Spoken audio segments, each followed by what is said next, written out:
Ya, pada sesi kali ini kita akan memulai masuk ke paradigma lain atau paradigma baru juga gitu ya untuk whitebox testing maksud saya.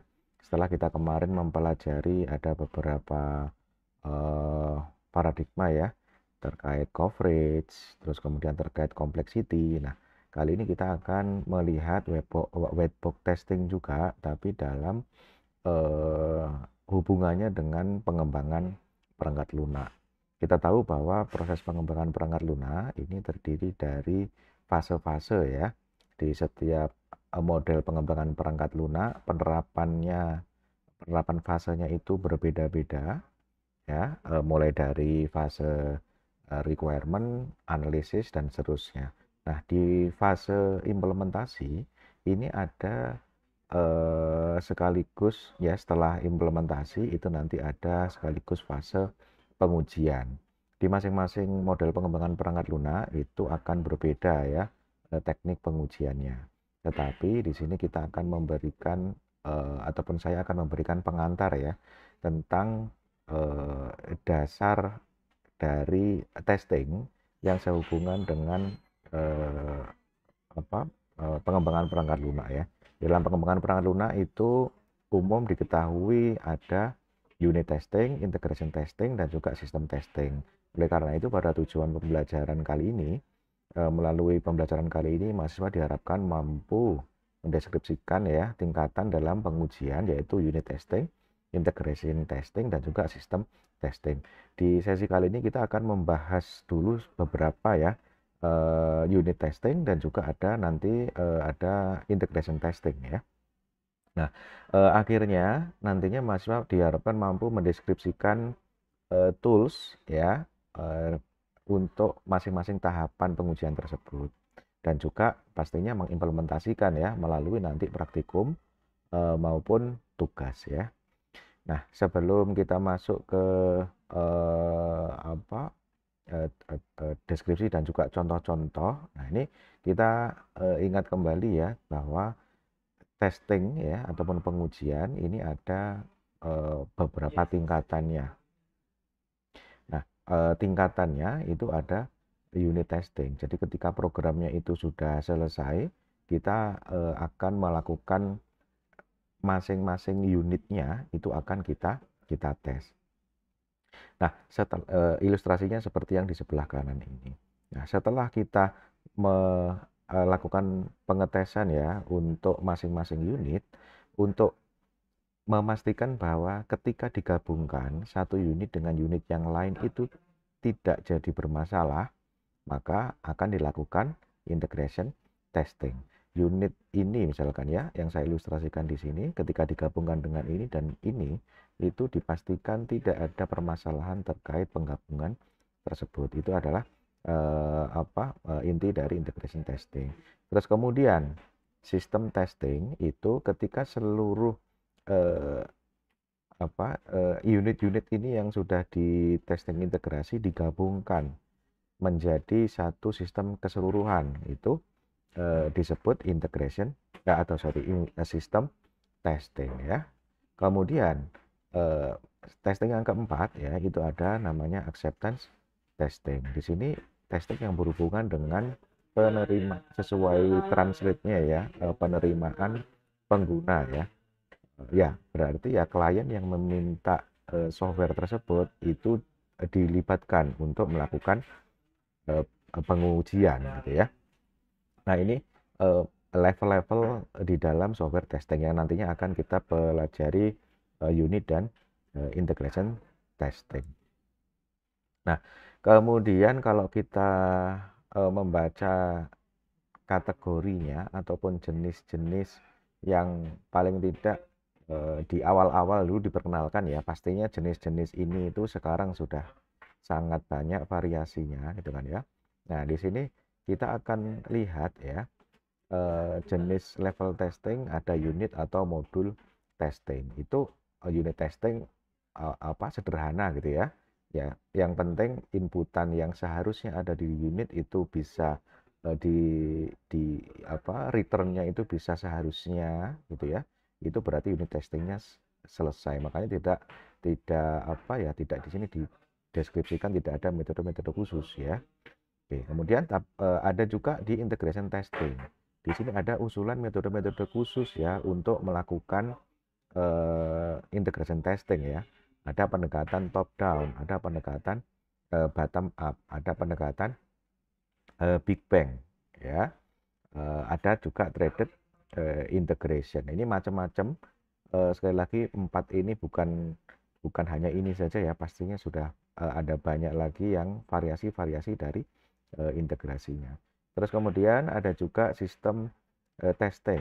Di dalam sistem testing ini ada dikenal ada alpha, ada beta testing ya. Kemudian ada juga testing namanya regression ya. Kita nanti akan mempelajari bagian yang unit dan integration testing gitu ya. Oke, kemudian nah kita akan masuk ke bagian unit testing. Unit testing ini secara definisi adalah proses untuk menguji modul ya, dan juga mencoba menjalankan modul ini secara terisolasi unit demi unitnya gitu ya. Dan apa namanya, cara pengujian utamanya ini membandingkan actual resultnya dengan apa prediksinya yang dimasukkan, yang kita tentukan seharusnya itu berapa gitu ya. Kita akan bandingkan. Nah, keuntungan atau pentingnya dari unit testing adalah yang pertama, pengujiannya itu menjadi lebih mudah ya, atau di sini kelebihan-kelebihan dari unit testing ya.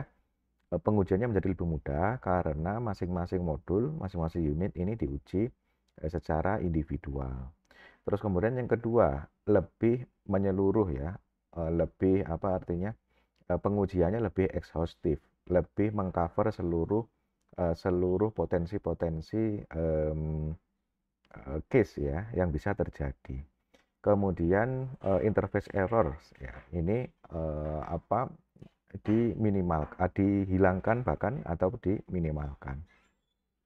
Nah, sehingga ya karena yang di testing itu baru modulnya saja ya, tidak sampai penghubungnya ya. Nah, jadi untuk contoh-contoh dari unit testing ya, paling tidak ini software-software yang sudah dikenal lama gitu ya untuk melakukan unit testing ya. Jadi ada alat bantunya ya, JUnit, NUnit, JMockIt, Emacs, PHP Unit itu sudah softwarenya sudah sangat lama sekali gitu ya.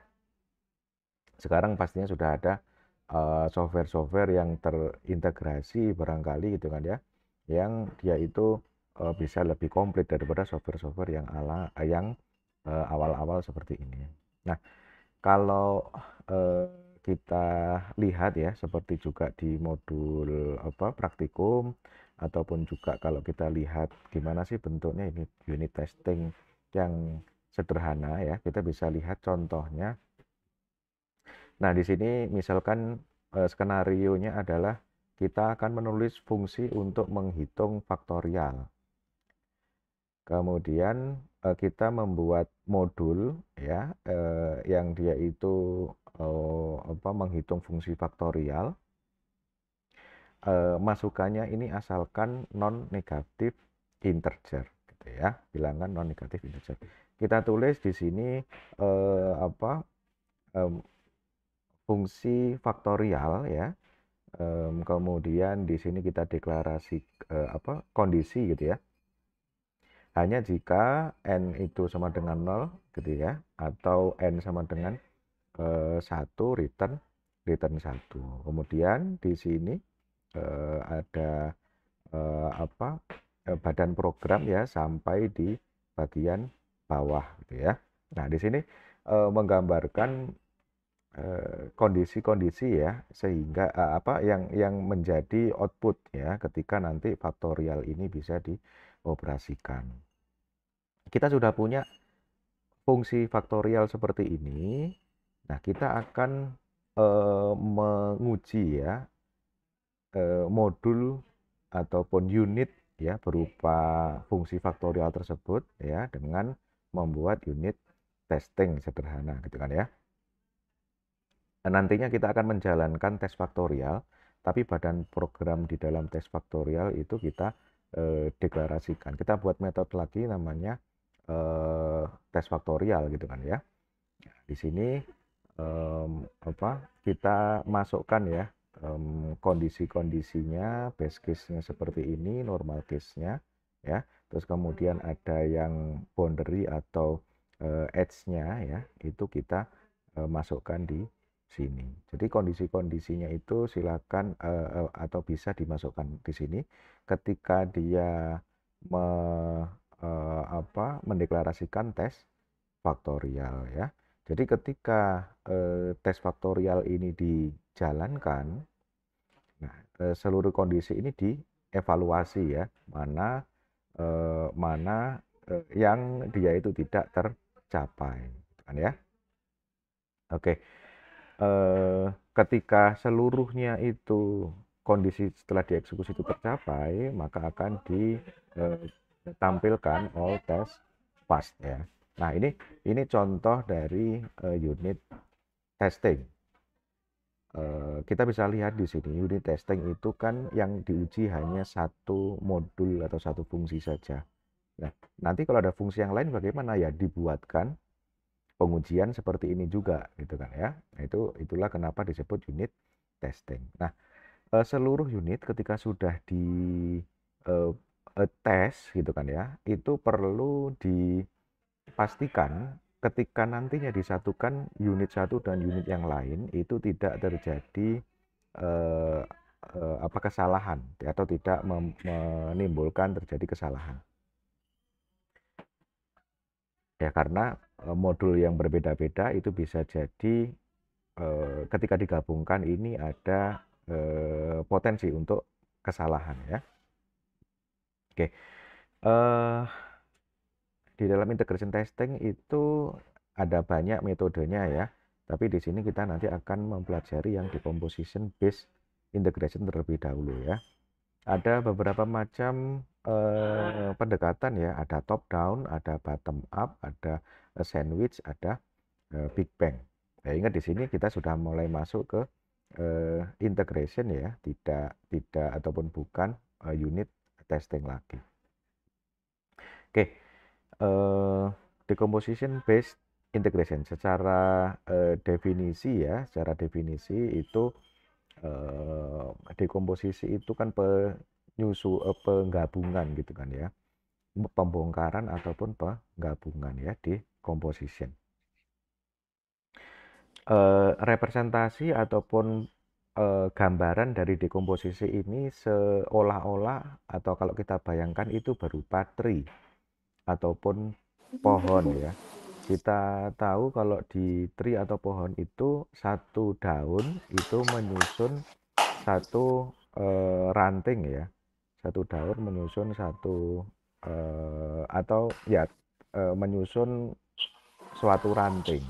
Nah, ranting menyusun dahan dan seterusnya. Nah, itu decomposition itu bentuknya seperti itu. Di dalam decomposition ini ada top down, ada bottom up, ada sandwich ya, ada juga big bang. Ya, integration testing ini mensyaratkan atau mengasumsikan bahwa seluruh unit ini sudah berhasil di tes ya. Ada 4 macam ya dari decomposition based integration. Yang pertama adalah top down. Top down itu kalau kita terjemahkan itu kan ada suara saya terdengar jelas? Ada yang bisa bantu? Terdengar Pak, jelas. Terdengar ya? Oke. Jelas Pak, jelas Pak. Ya. Top down integration di sini dari dari atas terus kemudian ke bawah gitu kan ya. Ilustrasinya seperti yang di sebelah kanan kita nanti juga akan lihat contohnya. Di dalam top down itu ada satu konsep namanya ada stub. Ya, ada istilah stub ya. Stub ini Ya, jadi kita buatkan gitu ya, masing-masing stub gitu ya, untuk masing-masing kebutuhan dari main programnya. Oke, jadi ilustrasinya seperti ini. Kita akan lihat contohnya ya, untuk pembuatan stub ya, pendekatan top down gitu ya. Ada beberapa langkah ya. Jadi, oh ya, di sini tadi ada istilah root ya. Jadi di sini inisialisasi rootnya pastinya terlebih dahulu, terus kita buat stub untuk masing-masing apa ya, masing-masing kebutuhannya ya terhadap si root ini. Oke, urutannya untuk dalam pendekatan top down ya. Jadi yang pertama kita menginisialisasi root atau main programnya. Misalkan kita akan membuat eh, sistem perpustakaan ataupun library management system gitu ya. Rootnya itu kita sebut sebagai library system yang menghandle seluruh operasi pada sistem tersebut. Nah, setelah kita buat rootnya seperti ini tadi, terus kemudian kita deklarasikan stubnya ya. Di dalam jika library system yang merupakan rootnya tadi memanggil fungsi seperti search book, issue book, dan juga return book gitu ya. Terus tetapi pada kondisinya atau kondisi realnya itu Anda belum bisa mengimplementasikan masing-masing search book, issue book, dan return book ini, maka Anda bisa membuat stub ya. Misalkan di sini stub untuk search book ya. Jadi di sini misalkan kita buat search book, terus kemudian kita memberikan tanda ya, menampilkan kalau bahwa pada saat ini search book ini sudah berhasil bisa dipanggil gitu ya. Jadi di sini misalkan ya, ini juga berlaku misalkan kita mau membuat stub untuk issue book dan juga return book ya. Nah, itu juga kita buat seperti ini juga. Nah, kemudian selanjutnya kita akan menguji main program dengan stub-stub yang sudah kita buat tadi. Oke. Jadi misalkan kita buat library system ya, library system, maka tadi stub-stub yang sudah kita buat pastinya nggak hanya ini saja ya, ada badannya gitu ya. Itu nanti kita akan bisa memanggil stub-stub yang sudah kita buat tadi gitu ya. Nah, jadi konteksnya di sini top down itu kita punya rootnya, tetapi di misalkan case-nya kalau di masing-masing stubnya itu kita belum bisa mengimplementasikan ya. Kita untuk mengujinya itu bisa pakai kita panggil gitu ya, deklarasikan dan kita panggil stubnya. Ini pendekatan top down ya. Nah, kemudian yang kedua, pastinya nanti ya untuk yang top down ini eee, se tidak pasti semuanya sesimpel itu ya. Ya, tapi kita tahu dulu dari pendekatannya ya, itu dari kita buat root-nya dulu, terus kemudian kita tentukan stub-nya. Kemudian yang kedua ada bottom up ya. Kalau bottom up ini kita startnya itu dari leaves-nya ya, dari leaves-nya. Dari di sini dianggap leaves itu daun ya, daun.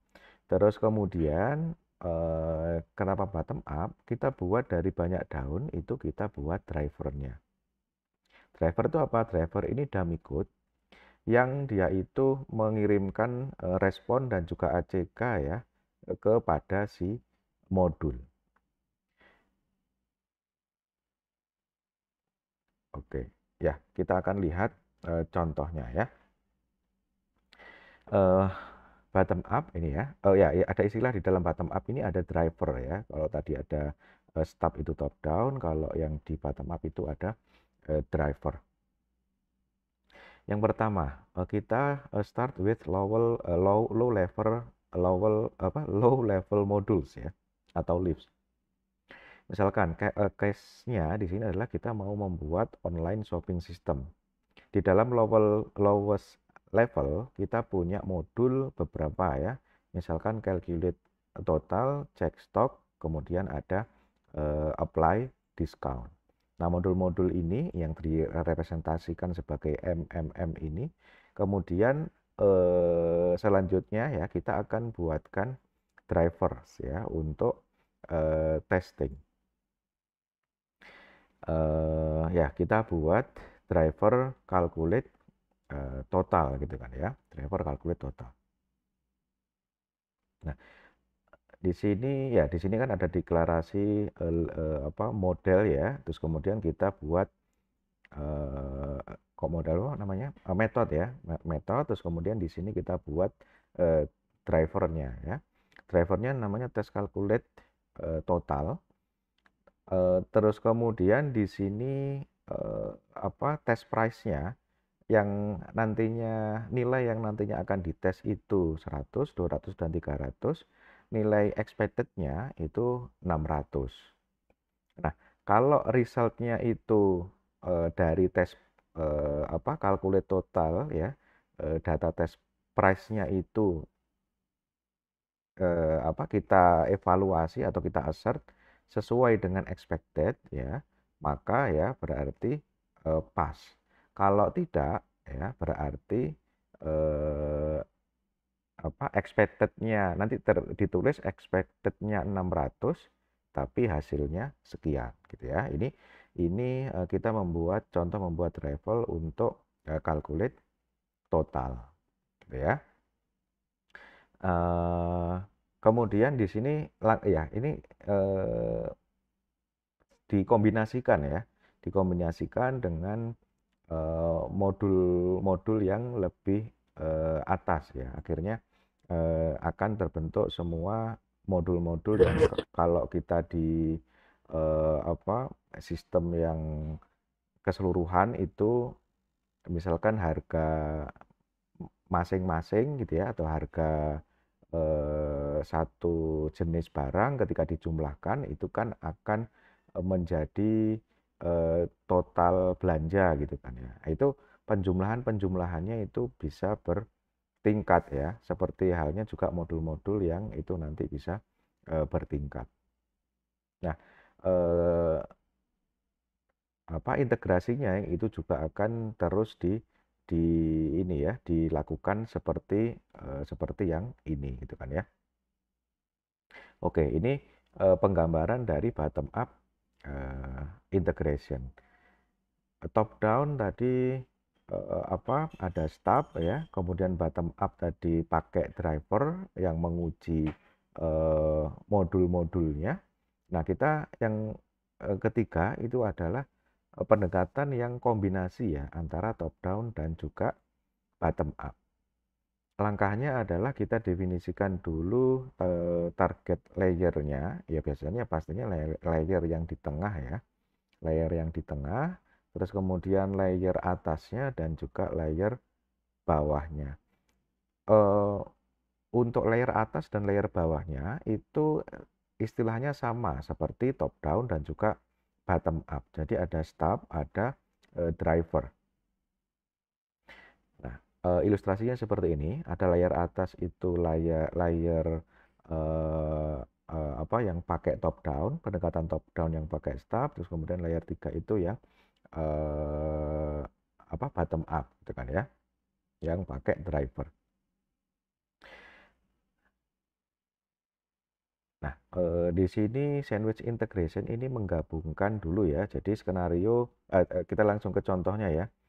Skenario di sini kita mau membuat online shopping system yang target layernya yang di tengah ini order processing modul, untuk layer yang di atas ini UI-nya untuk customer interaction, misalkan apa fungsi place order, terus kemudian yang di bawahnya ini database akses ya. Misalkan di sini ada modul store order in DB dan juga get product detail.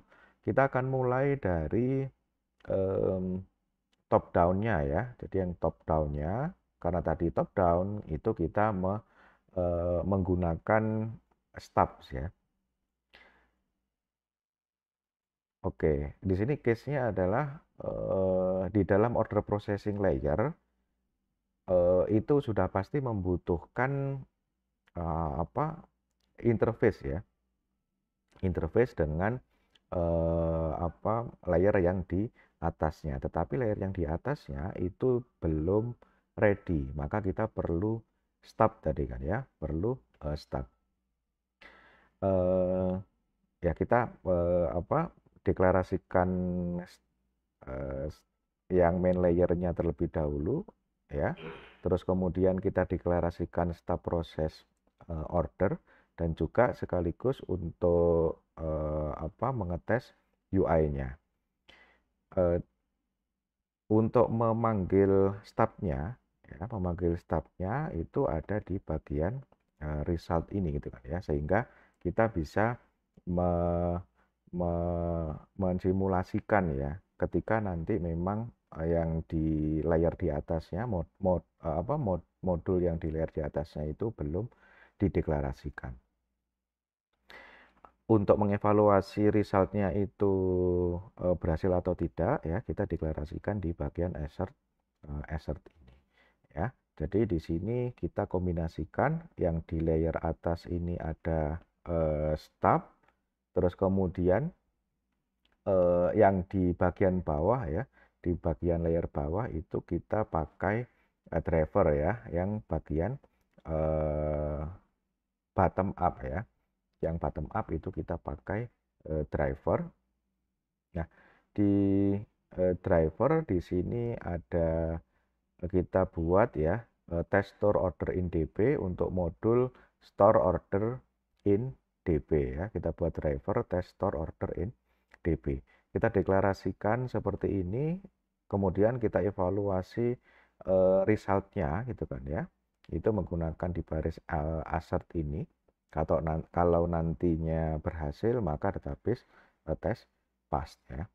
Nah, sudah selesai dari atas dikombinasikan dengan yang bottom ya, bottom up. Terus kemudian kita fokus ke target layer ya. Nah, jadi di sini kita integrasikan ke target layer yaitu proses order. Yang kita evaluasi adalah yang target apa proses ordernya gitu ya. Itu gambaran dari sandwich integration ya, yang merupakan gabungan antara top down dan juga bottom up ya. Kemudian ada juga ya, ada satu sistem yang lain namanya Big Bang ya. Big Bang integration. Jadi Big Bang integration ini ya, jadi apa mengujinya itu menunggu apa dua-dua sepasang-sepasang gitu kan ya.